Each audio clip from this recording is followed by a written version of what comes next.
Hello, welcome to Talking Game. It's just finished. England 0, Scotland 0. Gonzo, do you mind if I start? You want to start? Yeah. You must start. That's what everyone's I tuned am in for. proud. I am proud of the boys tonight. I'm sweating. I know you can't tell. I'm pink, as you can tell. My t-shirt is wet. I am sweating that much. Oh, crikey. I am proud of the boys tonight. I thought we got it. I thought Clark got it bang on. I thought we set up perfectly well to deal with England. I thought we were the better team. I think Pickford was the busier goalkeeper. This is what Scotland's about. I did a video a couple of weeks ago on the channel about Scotland's Euro 2020, and I said that every year watching Scotland, it's about West Ham. I watch it all the time. And with Scotland, we always try hard. We give 100%. We've got the passion, but we're just never quite good enough. Tonight, I thought we were good enough. I thought we deserved our point. I am buzzing because it just gives us a cup final on Tuesday. It gives us a cup final. This is what Steve Clarke would have. He would have liked to have nicked it, but this is what I expected in preview. We both predicted. You said 1-0. I said 0-0. This is what I expected. Clarke, if you said to Clarke, take it to Hampden, beat Croatia, you're through. He would have taken that. He's done that tonight. Come on, Scotland, get in. Yes. Anyway, over to you. Yeah, obviously I don't echo those sentiments of "come on Scotland, get in" quite as much as you do.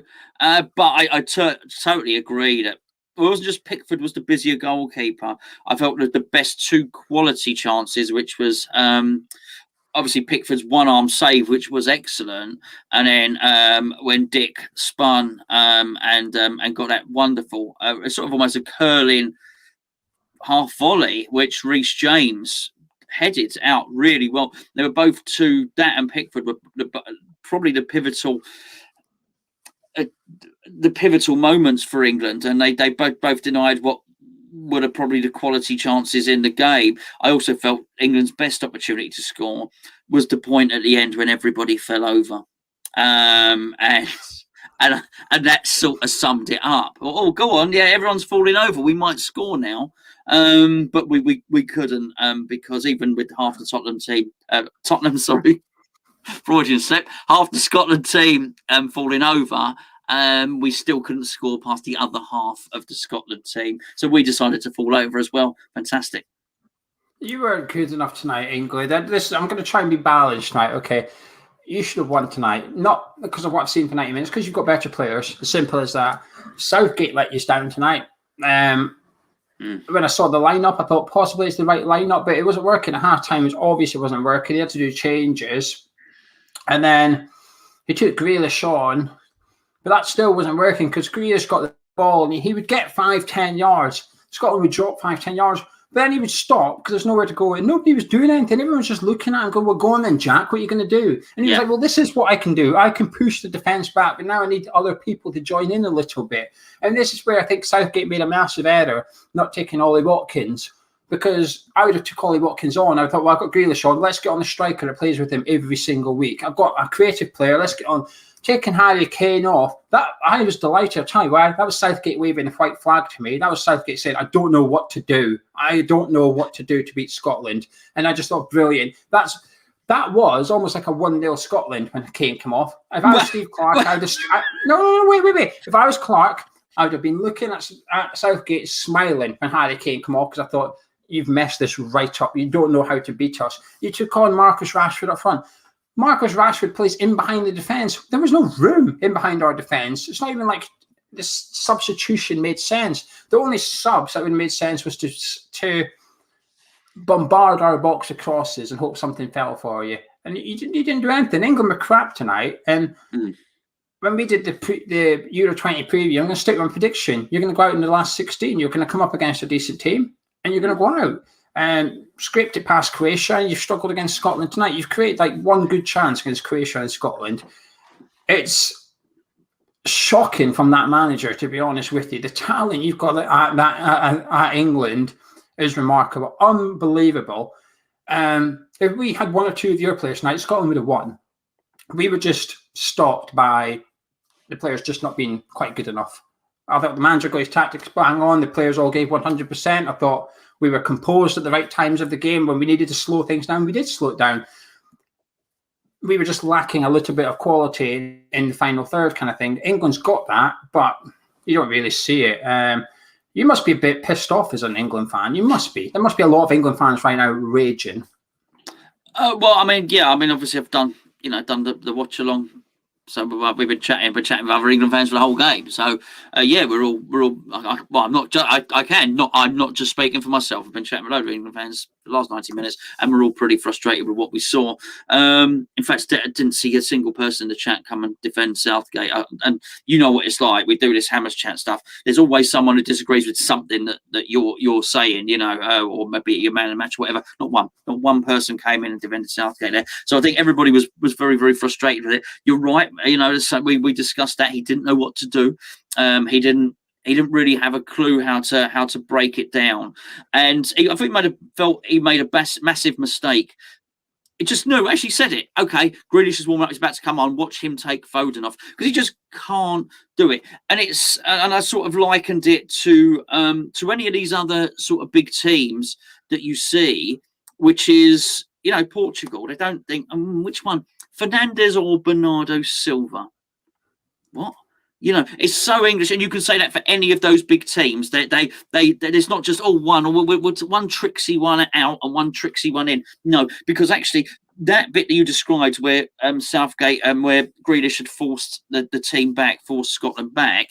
What you're talking about there is actually some 1-2s and some triangles. And England did it once, and it was actually Grealish, it was Mason Mount and Luke Shaw. It was a little triangle and a little chip ball. That's what you need. But you need other players who are on your wavelength. Don't take the one player who's probably most on Jack Grealish's wavelength off if you're going to do that. So it was just a like for like.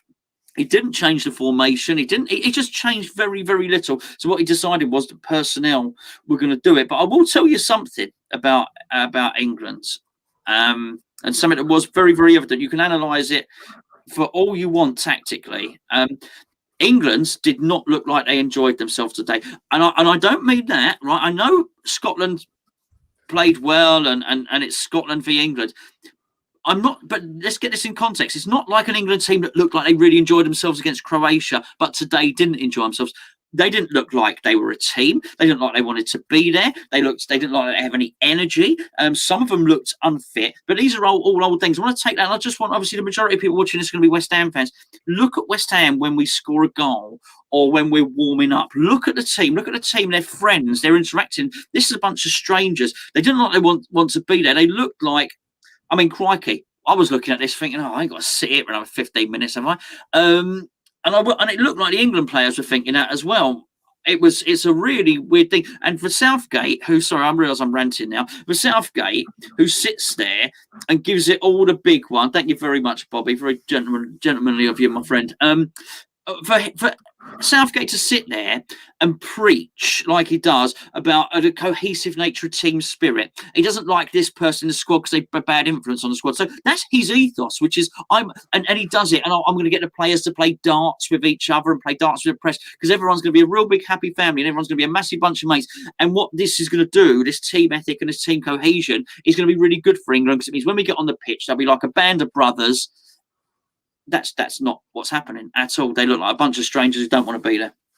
Yeah, I have to agree with you. I thought the last 10, 15 minutes, I thought our midfield was looking tired. I thought Gilmore, McGregor and McGinn were looking tired and you were starting to get a lot of possession. And when you got the ball, we were running back to our 18-yarder and I thought we were getting a bit scrappy at the time.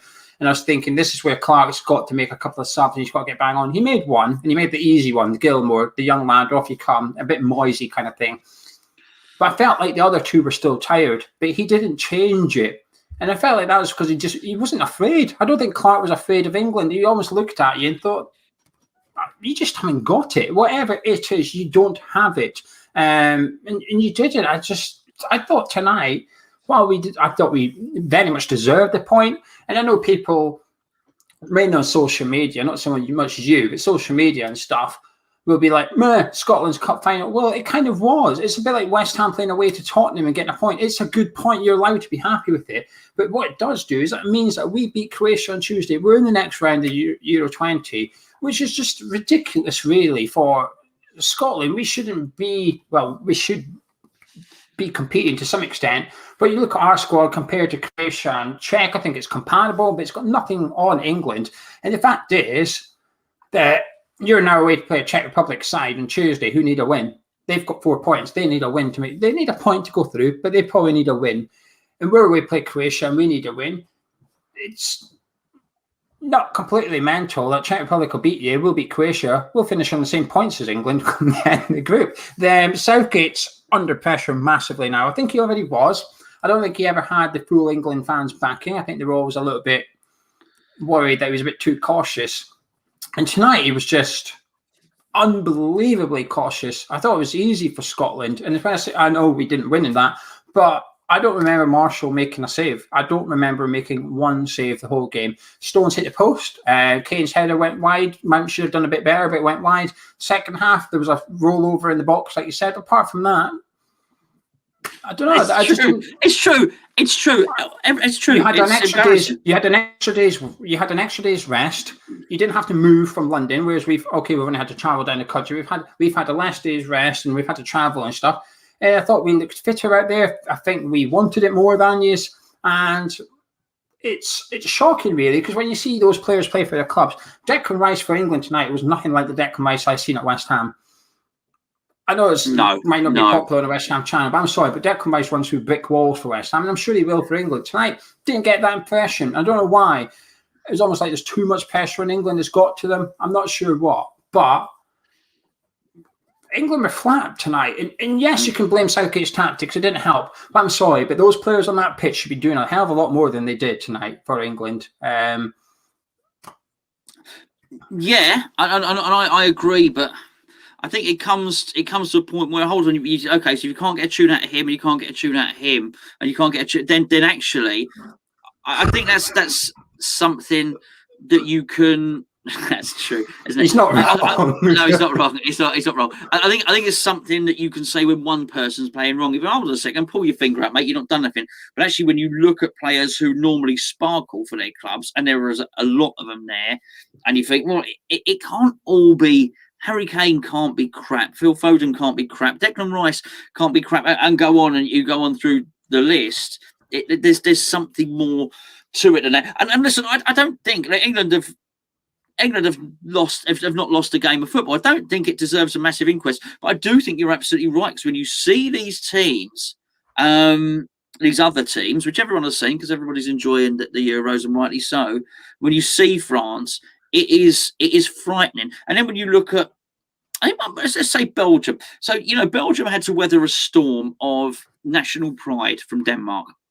So Denmark had a bunch of players who, because of what had happened to Christian Eriksen, decided at the start of that game, for the pride of their country and for their teammate, that they were going to basically, they had a couple of wingers who decided they were going to be world class for a bit.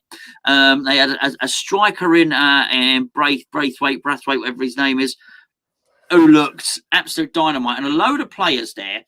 And Belgium had to weather a storm against a team, and Denmark, I thought Denmark were excellent in that game, by the way. And Belgium weathered the storm, and then Belgium, to coin a phrase from David Coleman, the commentator David Coleman, they opened up their legs and they showed their class, and they really did. I thought they just demonstrated absolutely what a world-class team they were, and there was so much to admire in it. And I'm not just talking about De Bruyne's skill or Tielemans' skill or anything, or Hazard or whatever, whichever Hazard you want. They got two. Whatever you. There was a determination, there was a team spirit, and there was a tactical. It was just so much you look at and you think, we are a million miles away from that. A million miles. Yeah, were you impressed by Scotland tonight before we disappear? No, not really. And I don't mean that to be nasty to you. I know what you mean. I know. So selfish and so caught up with moaning about England. But enough to see that you had the two best chances of the game. Enough to see that. I was impressed. Enough to see that actually you should have won it, because there was an attack where Robertson was free. He was on the left. He was shot from outside the box. And then it rebounded and went to the geezer in the box, and he sort of fell over it a little bit. But Robertson was free, and everybody was. Well, all the England fans saying, "Oh my goodness, don't pass to Robertson," and all the Scotland fans saying, "Pass to Robertson." I'm sure you're all doing that, and he did, and they didn't pass it. He didn't pass to Robertson, because you knew what was happening then. So actually, it wasn't just the two best chances of the game. The best chance that wasn't a chance was also Scotland as well. Anyway, your overall man of the match? I don't know. Oh, you want me to pick a Scotland player? Oh, that's why I said overall. Overall. I don't know. You just look like a bunch of blue hornets. Why would I say hornets? A bunch of blue pests. I just thought you were a bunch of blue pests. You're all over the place. I couldn't tell who was who. You all look the same to me, you Scots, right? But I thought, one of you, I don't know, one of you deserved it. It wasn't anyone in England. I think Dykes put himself about up front. That's what he does. He's not a good goal scorer. He had a couple of chances tonight. He doesn't score again, but he puts himself about. But I thought Billy Gilmore was class out there tonight. Actually, bit risky from Clark. I'm surprised he put him in from the start. I say a bit risky. We all know he's got the ability, but he's not got the experience, Billy Gilmore. But Clark put him in there tonight, and I thought he more than held his own. I thought he was better than Mason Mount. I thought he was the best Chelsea midfielder, former Chelsea midfielder out there on the pitch. And Mason Mount and Declan Rice were on the pitch as well. I thought he was better than both of them. I thought Billy Gilmore was absolutely superb tonight. He would be my man match for England. Mings? I don't know. Pickford? It was because of the overhead kick, right? That's why you're choosing Mings. I'd probably give it to when he should have headed the ball. When he was next to the goal, should have gone, bosh, but he decided I'll do an overhead kick instead. Even though I'm 6'3" and the ball's right there, I'm going to overhead kick that in the goal.